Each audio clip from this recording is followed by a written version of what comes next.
Cuando la amante embarazada de mi esposo se sentó frente a mí en una cafetería para exigirme el divorcio, ella no sabía que yo llevaba 5 años esperando exactamente este momento. Pensaron que al ser los abogados más brillantes de la ciudad, podrían dejarme en la calle sin un centavo. Pero lo que olvidaron fue que yo también me gradué con honores en la Facultad de Derecho y había tejido una red ineludible de deudas millonarias y propiedades ocultas. Escucha con atención, porque esta es la historia de cómo una simple ama de casa traicionada destruyó por completo al hombre más poderoso y a su amante perfecta. La amante no es lo verdaderamente aterrador.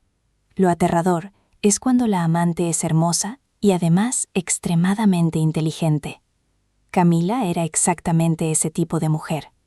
Cuando esa mujer con 8 meses de embarazo apareció frente a mí, lo entendí de inmediato.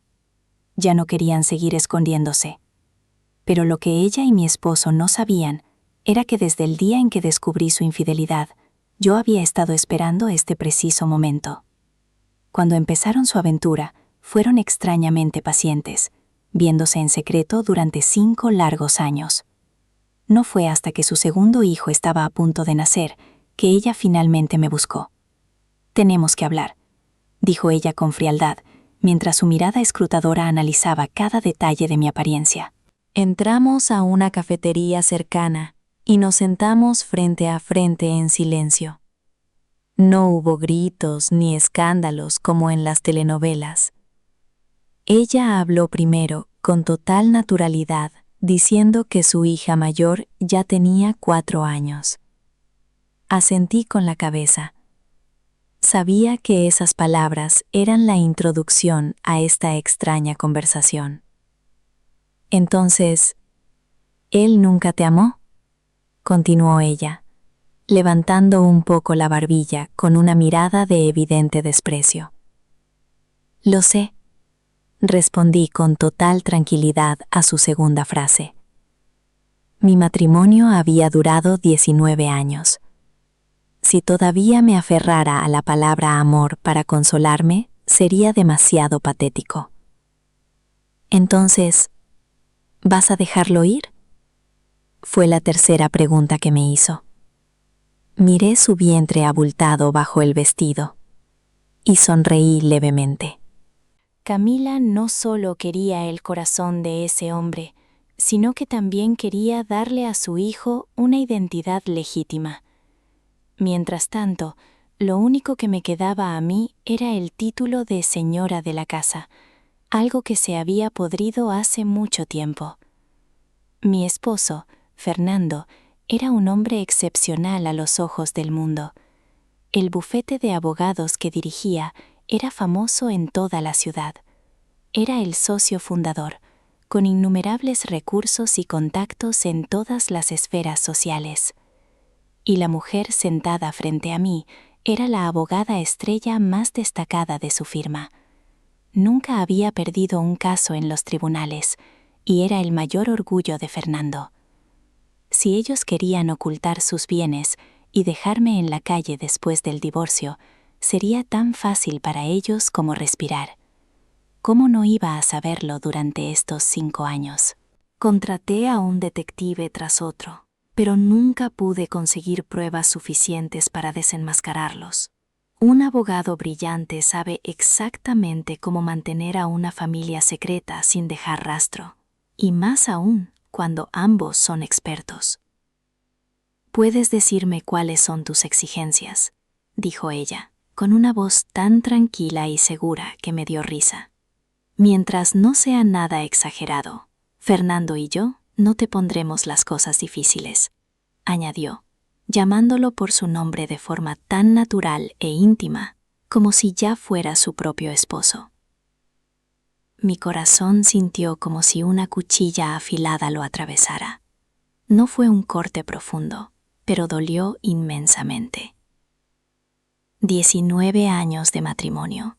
Decir que no sentía amargura sería una mentira. «Quiero que él se vaya sin nada», le dije, mirándola fijamente a los ojos. Ella se sorprendió por un segundo y luego se echó a reír. Me explicó que en los últimos años Fernando había invertido mucho dinero en expandir el bufete y que actualmente no solo no tenía efectivo, sino que además tenía una gran deuda. Apreté los dedos en silencio. Efectivamente, lo habían calculado todo a la perfección. Ocultaron los bienes e incluso crearon deudas para que yo no pudiera exigir nada. Incluso si me negaba a divorciarme, tendría que compartir esa deuda. Me quedé en silencio un momento y luego hablé lentamente, diciendo que solo tenía una última exigencia. Él tiene que pagar todo el dinero que pedí prestado para nuestros hijos. Ella levantó una ceja con incredulidad y preguntó cuánto podría ser una deuda para los niños.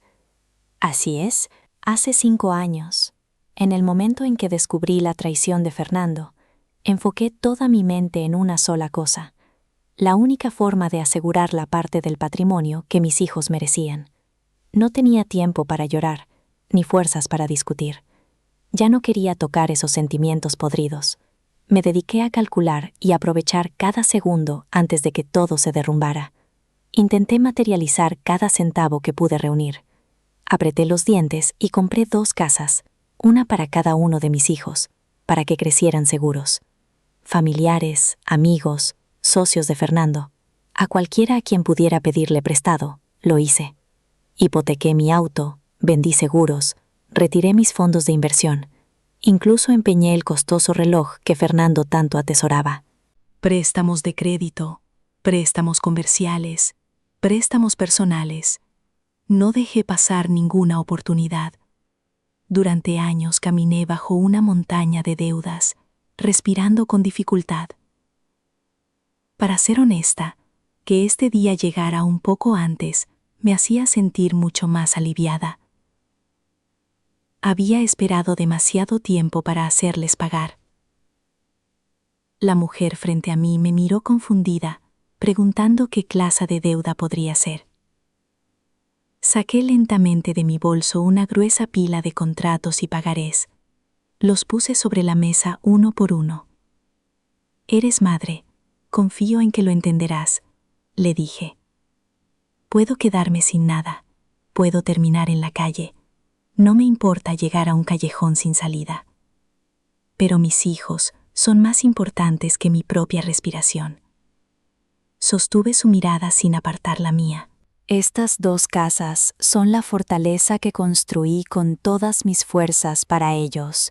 El dinero que pude pagar, ya lo pagué. El resto solo espero que ustedes 2 lo cubran. Si pagan esta deuda, firmaré los papeles del divorcio de inmediato. La mujer hojeó los documentos y las cifras millonarias aparecieron ante sus ojos.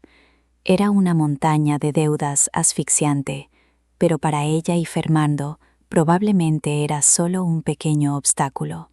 Finalmente, Camila asintió con satisfacción, diciendo que lo hablaría con Fernando. Me miró por unos segundos como evaluando algo, y me dijo que yo era muy diferente a lo que ella imaginaba. Sonreí levemente sin responder. Su mano acarició instintivamente su vientre. Sabía que su fecha de parto estaba muy cerca y cualquier alteración emocional podría ser peligrosa. Yo no podía arriesgarme a gritarle ni a hacer un escándalo. El futuro de mis hijos dependía de este delicado equilibrio. No podía dar un paso en falso.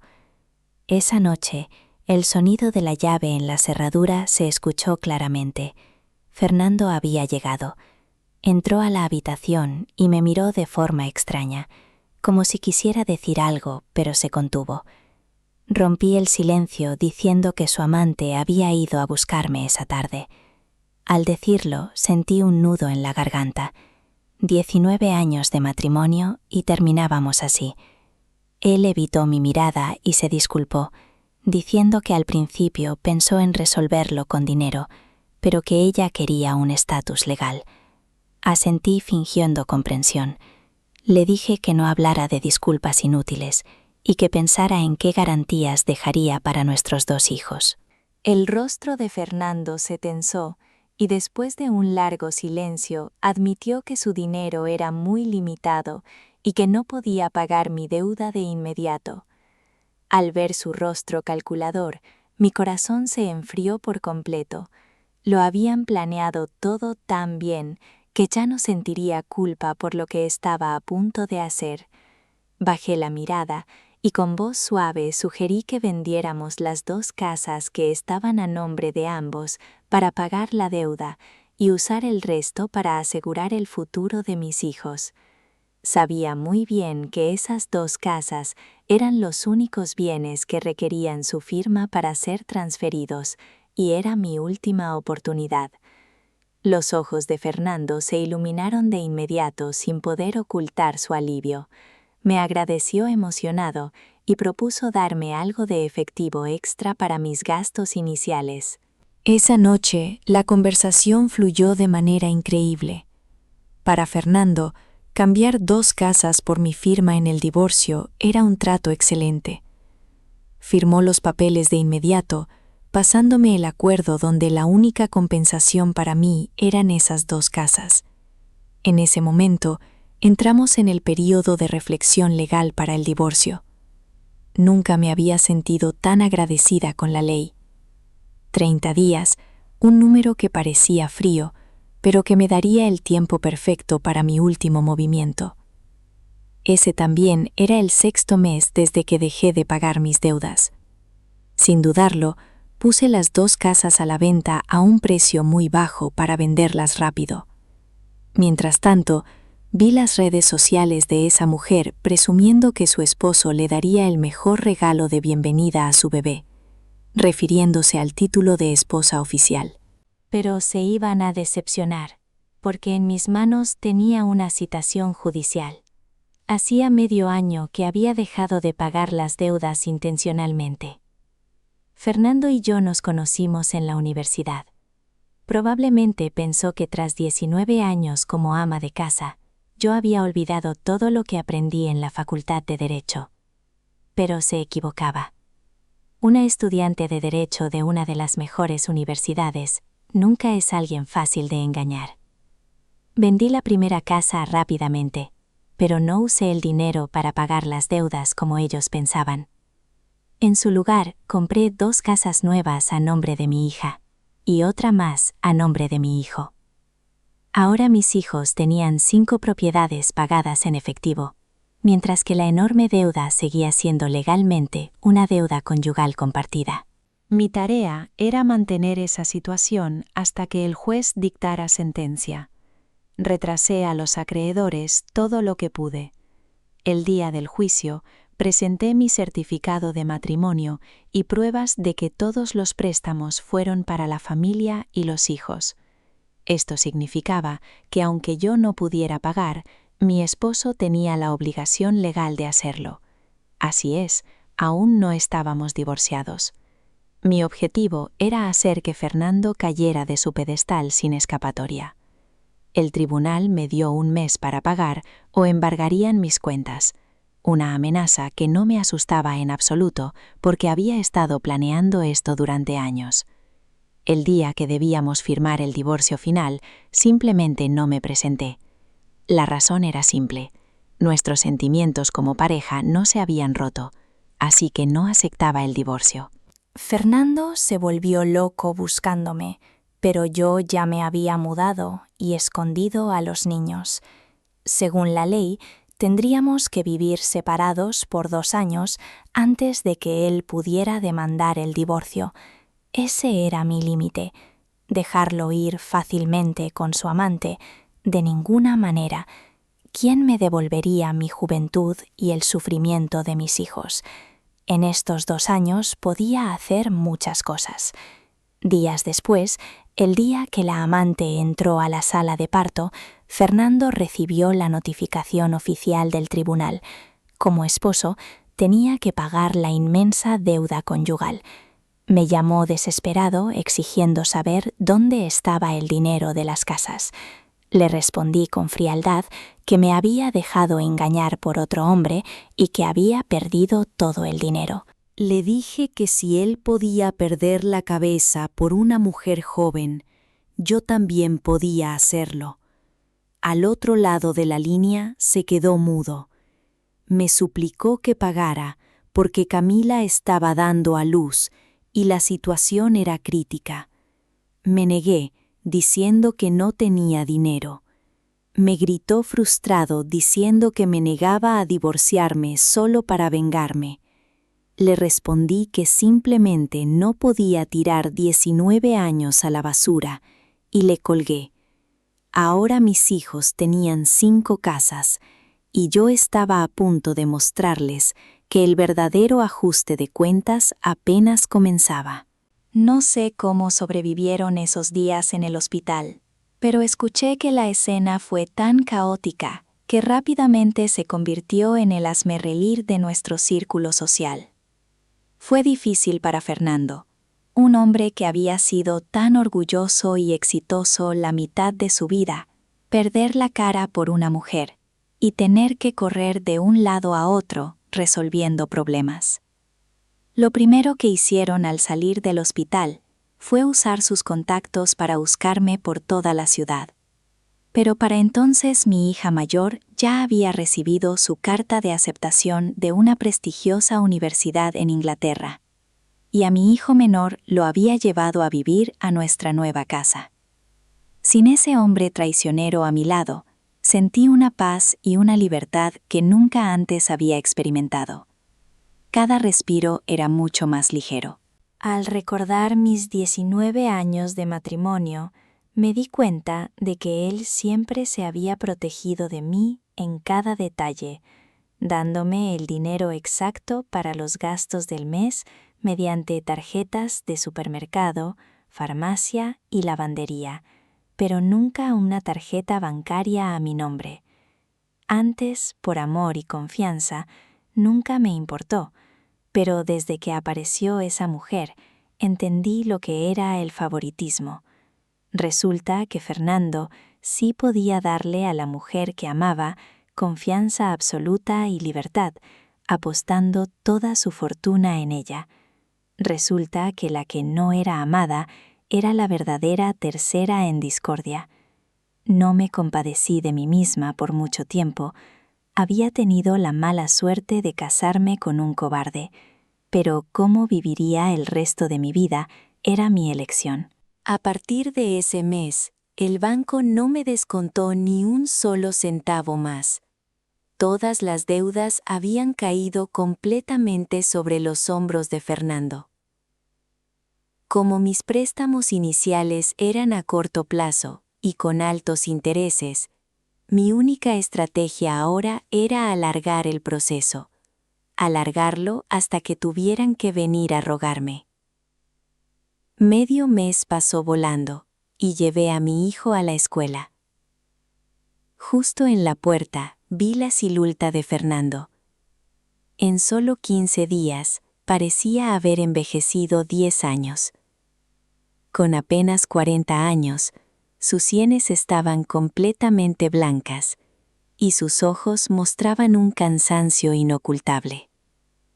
Mi rostro se mantuvo neutral, pero por dentro sentí una inmensa satisfacción. «Victoria, por fin has vuelto», dijo con una alegría que no parecía fingida. Era la reacción instintiva de alguien casi aplastado, que finalmente ve una luz de esperanza. Asentí con frialdad y le pregunté cómo estaban las cosas. Él negó con la cabeza, con la voz ronca, diciendo que seguía siendo una niña. Su mirada mostró un destello de culpa, y luego miró a mi hijo pidiéndole un abrazo, pero mi hijo retrocedió instintivamente. Fernando suspiró y fue directo al grano, preguntándome dónde estaba el dinero de la venta de las casas y recordándome que había prometido pagar la deuda. Lo miré fijamente y le respondí con calma que nuestra hija había entrado a una universidad prestigiosa en Inglaterra y que un año de matrícula y gastos de manutención costaba al menos 1 millón. Le dije que vender 2 casas no sería suficiente para que estudiara hasta la maestría, así que ese dinero no alcanzaba, y si quería, le podía mostrar los recibos. El rostro de Fernando se oscureció de inmediato y me exigió que pagara la deuda primero, recordándome que yo sabía perfectamente que él no podía pagarla. «Así que tú también sabes que no puedes pagarla», le respondí con una voz tranquila pero helada. Le pregunté por qué no se había comportado como un hombre decente desde el principio, y si acaso creía que durante 20 años yo había sido solo una presa fácil que no sabía defenderse. Sus ojos se abrieron con sorpresa, y yo solo sonreí con amargura, diciéndole que esta vez se había equivocado de persona. Me di la vuelta y me fui sin mirar atrás. En las redes sociales, los videos de Camila se habían actualizado. Seguía publicando fotos de sus hijos, pero ya no tenía ese aire de orgullo y superioridad. Le había dado 2 hijos a Fernando, pero el título oficial aún no llegaba a sus manos. El supuesto regalo de bienvenida se alejaba cada vez más. En una esquina del video vi la silueta de mi suegra, una mujer de 60 años con mala salud. Sabía que ella ya había aceptado a la nueva nuera, así que no tendría piedad con ninguno de ellos. Desde ese momento, rechacé todas las reuniones, fiestas y cenas de la familia de Fernando. Mi hijo tampoco asistiría a ninguna de sus reuniones familiares. ¿Quién dijo que una ama de casa no podía darle la vuelta a su destino? Yo abriría mi propio camino sangriento a través de este callejón sin salida. Era obvio que Camila no la había pasado bien en su mes de recuperación posparto. Conocía demasiado bien a mi suegra. Aunque tuviera niñeras, nada detendría su talento para entrometerse y buscar defectos en todo. Cuando Camila tuvo a su primera hija fue en secreto, así que no experimentó las tácticas de mi suegra. Pero esta vez seguramente lo sintió en carne propia. Su página de redes sociales solo tuvo un par de actualizaciones antes de quedar en silencio. El primer día después de su mes de recuperación, me llamó directamente. «Hablemos», dijo. «De acuerdo», respondí. Hay que admitir que enfrentarse a un rival más fuerte eleva tu propio nivel. Habían pasado un par de meses y ella también había envejecido bastante. Si no hubiéramos compartido al mismo hombre basura, tal vez podríamos haber sido amigas. ¿Tu mes de recuperación fue bien?, le pregunté por cortesía. Ella sonrió con amargura y fue directo al grano, exigiendo saber qué tenía que hacer para que dejara a Fernando de una vez por todas. Hasta la forma de llamarlo había cambiado, lo que indicaba que tenían muchos problemas. Repetí mi condición: ayúdame a pagar las deudas de mis hijos. Ella suspiró con sarcasmo, preguntando por qué, si era un lobo, seguía fingiendo ser una oveja, y me cuestionó si de verdad me conformaría solo con que pagaran esa enorme deuda. La miré a los ojos y admití que no me conformaría. Le recordé que estuve con Fernando 20 años y ella solo 5. Le pregunté cuánto dinero necesitaría ella para conformarse si la obligaran a dejar a un hombre al que persiguió todo ese tiempo. Se quedó en silencio, y luego dijo que ella y Fernando ya tenían 2 hijos, que el corazón de él ya no me pertenecía, que ellos compartían objetivos y eran una verdadera pareja.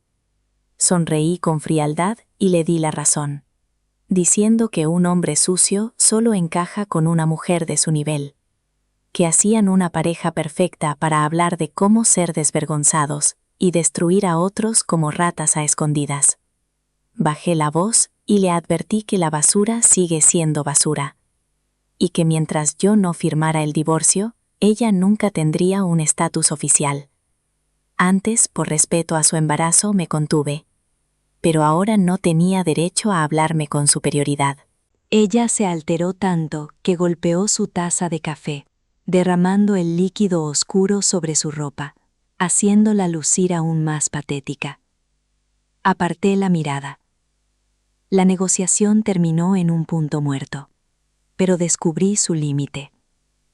Estaban desesperados por mi divorcio, para detener los rumores en nuestro círculo, pero aún no entendían dónde estaba mi verdadero límite. El dinero del alquiler de mis 5 casas seguía llegando, y Fernando seguía pagando los intereses de mis préstamos. Finalmente tenía un respiro. Mi plan para la 6ª casa debía acelerarse.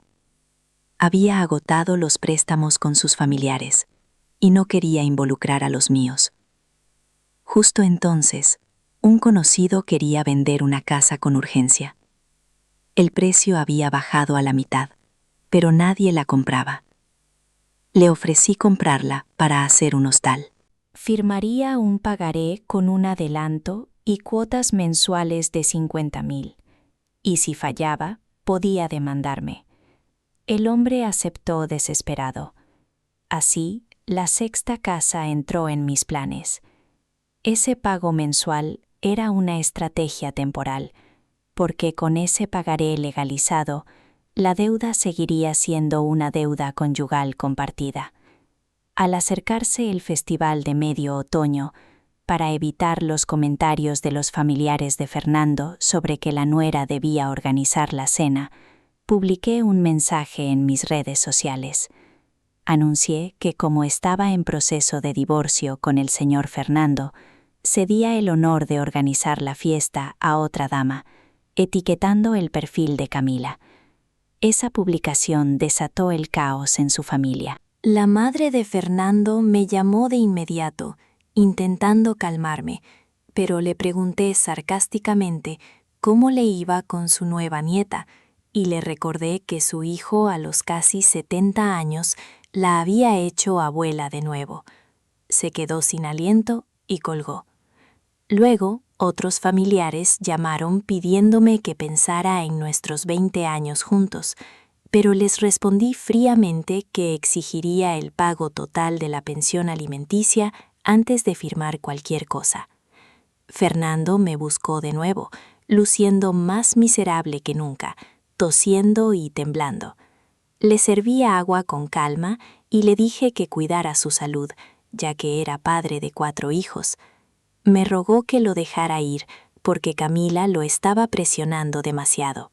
Le respondí que aceptaría si pagaba la deuda de mis hijos y me pasaba la propiedad de la casa donde él y su amada Camila vivían. Fernando se quedó helado, balbuceando que esa casa era de ella. Me encogí de hombros y le dije que eso no me importaba, que cobraría eso como tarifa por haber dormido con mi esposo durante 5 años. Intentó negociar ofreciéndome firmar otro pagaré, suplicando por sus 2 hijas pequeñas. Al escuchar eso no pude contener mis lágrimas y le grité recordando cómo él transfirió todos sus bienes a esa mujer, mientras yo me quedaba sola con mis hijos. Le lancé el nuevo contrato de préstamo de mi 6ª casa, exigiéndole que decidiera rápido o compraría una 7ª propiedad. Fernando cayó al suelo temblando. Me di la vuelta y me fui. Como esperaba, me demandó. Su excusa fue que mis compras de propiedades le causaban problemas financieros. Al recibir la citación, me sorprendió que no demandara el divorcio primero, pero lo que más me sorprendió fue que ningún abogado quería tomar mi caso para no ofenderlo a él ni a su invicta amante abogada. Perfecto, entonces me representaría a mí misma. Ponerme mi traje de abogada despertó mi alma dormida durante 20 años.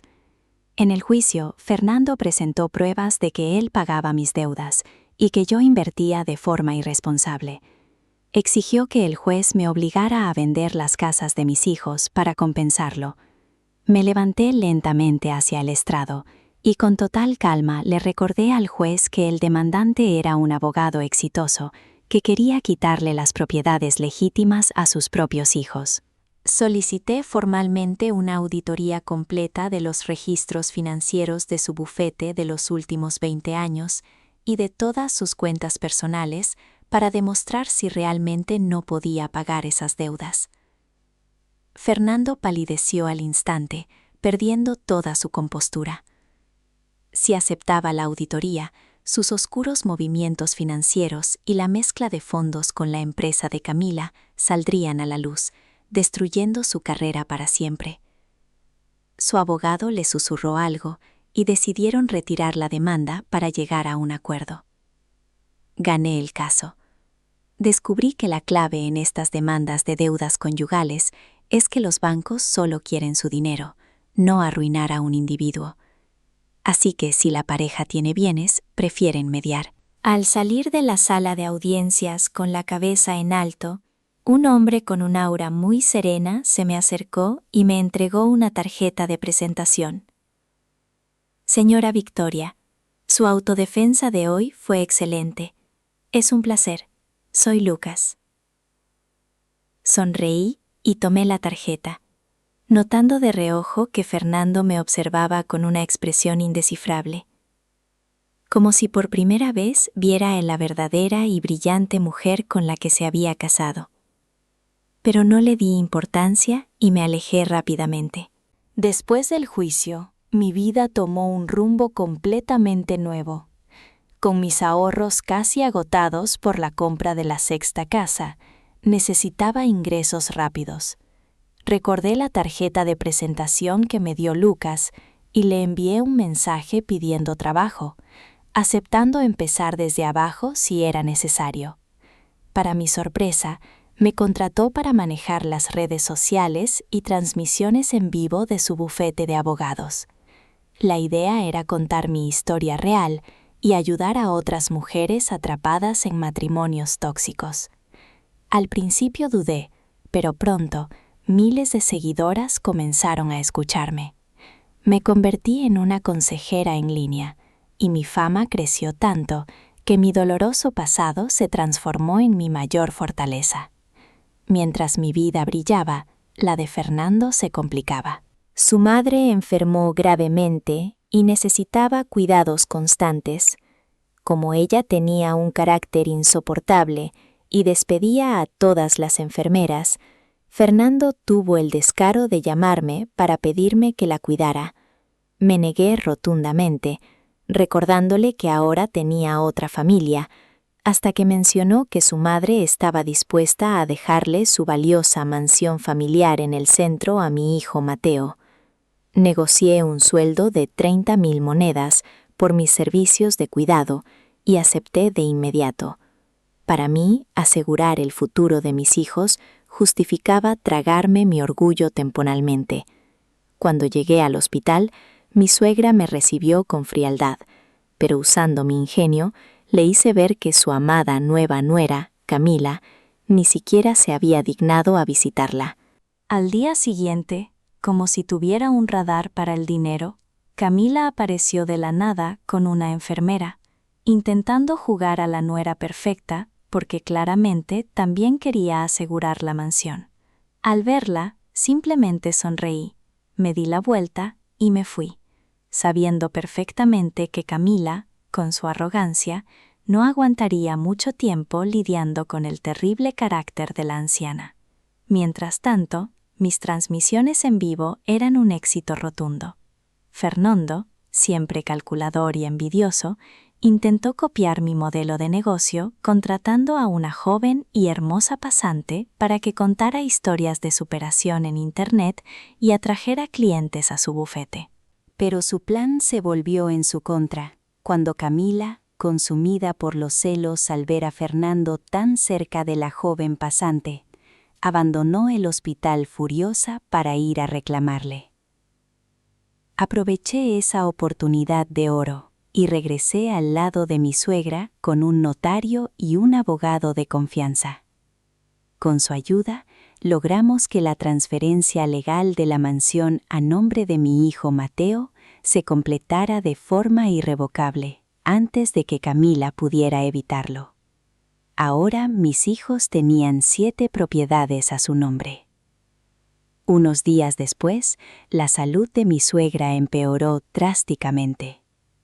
En su lecho de muerte, me miró con lágrimas en los ojos, admitiendo que Fernando era un cobarde y pidiéndome que cuidara bien de mi hijo, porque sabía que yo era la única que realmente los protegería. Momentos después, el monitor cardíaco emitió un sonido agudo y prolongado.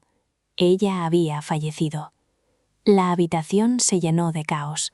Fernando llegó corriendo y cayó de rodillas junto a la cama, llorando desconsoladamente. Camila, sin embargo, no perdió el tiempo mostrando tristeza y comenzó a gritar exigiendo que se leyera el testamento de inmediato.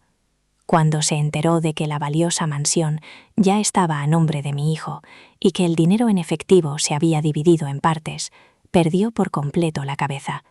Empezó a destruir las cosas de la habitación del hospital, gritando histéricamente que yo había manipulado a una anciana moribunda para robarle lo que le pertenecía a sus hijas. El escándalo atrajo a médicos y pacientes.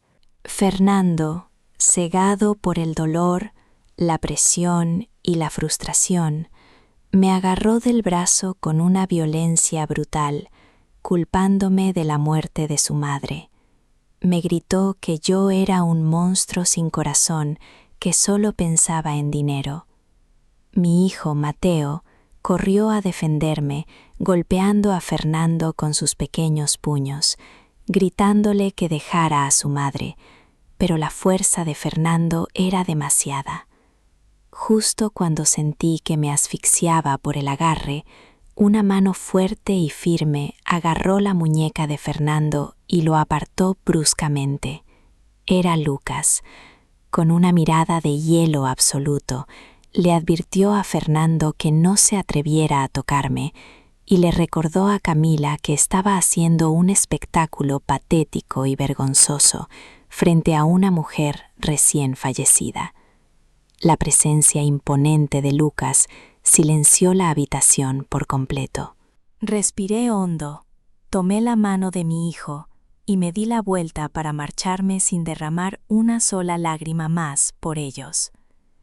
Mientras caminaba hacia la puerta, escuché la voz temblorosa de Fernando susurrar a mis espaldas, suplicándome que no me fuera. Mi corazón sintió una punzada de dolor profundo al recordar los 20 años perdidos, pero no me detuve. Mi decisión estaba tomada.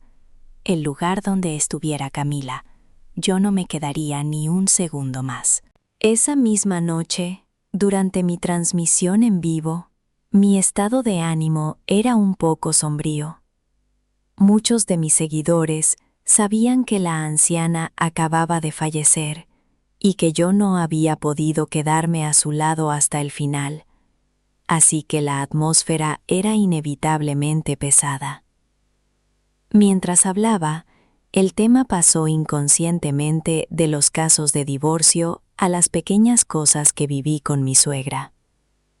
Luego, lentamente, hablé sobre mi relación de casi 20 años con Fernando.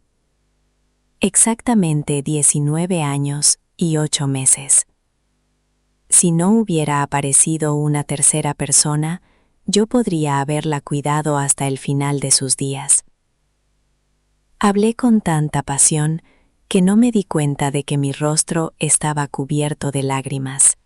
Justo cuando estaba inmersa en mis emociones, un espectacular efecto de un cohete virtual apareció en la pantalla, dejándome atónita. Una seguidora comentó emocionada que alguien me había enviado un regalo enorme. Revisé la lista de donaciones y el nombre en la cima era Lucas. Un segundo después, mi teléfono vibró y el nombre de Fernando brilló en la pantalla. Contesté por reflejo y accidentalmente presioné el altavoz. Su voz ronca y rota resonó en toda la transmisión, preguntándome dónde estaba porque quería verme. Colgué a toda prisa, pero ya era demasiado tarde. Los comentarios explotaron burlándose de que el exesposo infiel quería volver. Mi estado de ánimo cayó en picada. Fernando me envió un mensaje, preguntando si era un mal momento. Le respondí que acababa de arruinarse, porque toda la red había escuchado su intento de infidelidad emocional. Al día siguiente, Camila me llamó. Su voz revelaba un cansancio y una impotencia extremos. Nos reunimos en la misma cafetería. Estaba demacrada, y sus gafas de sol oscuras parecían una mancha que no quería quitarse para ocultar su miseria. 50 millones, dijo con voz temblorosa. Lo acepto, incluyendo la casa en la que vivo. ¿Cuándo puedes firmar?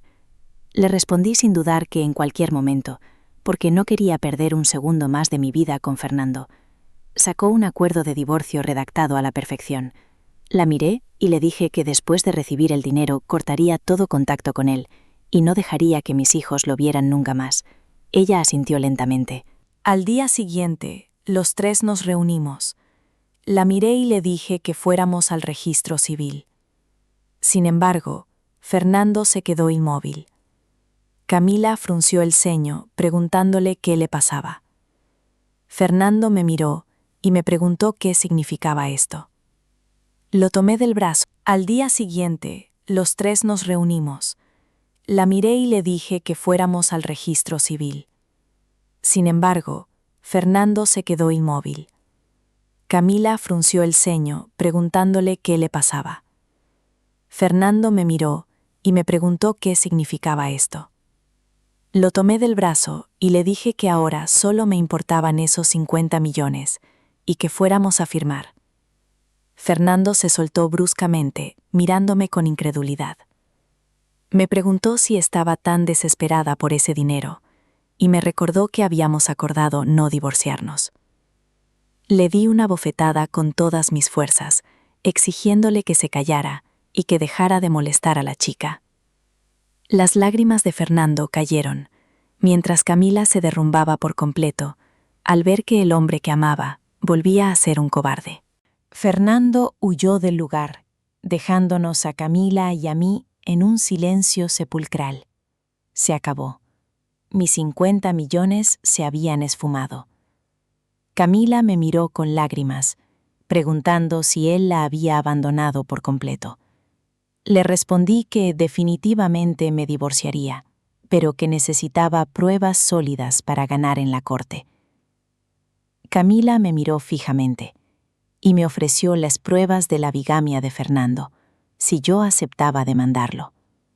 Me quedé helada, pero antes de que pudiera responder, ella se levantó y desapareció en la luz tenue del café. A partir de ese día, mi vida volvió a la normalidad. Las transmisiones en vivo y mi trabajo en el bufete iban de maravilla, alcanzando más de 300.000 seguidores.